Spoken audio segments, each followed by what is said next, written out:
Magandang gabi po mga kapatid ko sa pananampalataya. Ngayong araw ay magkakaroon naman po tayo ng debosyon na iniaalay natin para sa ating Panginoon.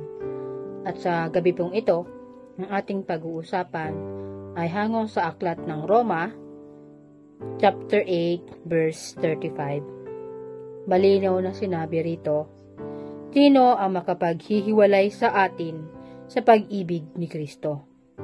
Ang kaguluhan kaya, ang kapighatian, pag-uusig, pagkagutom, kahirapan, panganib, o kamatayan? Yan po yung tanong na nanggagaling sa ating verse. Na kung saan patutungkulan po dito mga kapatid, ay ang pag-ibig ng Diyos sa atin. Sino mga ba, mga kapatid, ang maaaring makapaghiwalay sa atin, sa ating Panginoong Hesus? Alam natin na sa ating paglakad bilang isang buhay Kristiyano, alam natin na marami ang pagsubok na daraan sa atin. Isa-isahin man natin mga kapatid, ang dami nito. Katulad ng kaguluhan, kapighatian, pag-uusig, pagkagutom, kahirapan ba, panganib, o kamatayan.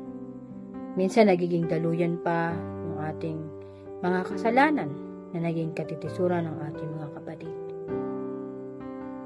Kaya ba nating sagutin mga kapatid na ang mga bagay na ito na nabanggit ay hindi kailanman magiging kadahilanan ng ating pagkawalay sa ating Panginoon? Bilang isang tunay na Kristiyano, harinawa ay nauunawa natin na sa dami ng pagsubok na pagdaraanan natin ay nariyan ang presensya ng Panginoon, nariyan ang pag-ibig ng Diyos sa atin mga kapatid.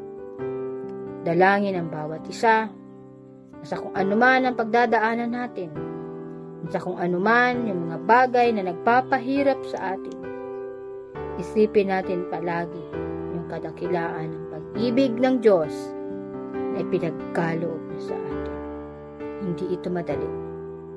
Subalit, mga kapatid, samahan niyo ako na sagutin yung tanong na hindi kailanman ito nagiging dahilan upang tayo ay mawalay sa pag-ibig ng Diyos.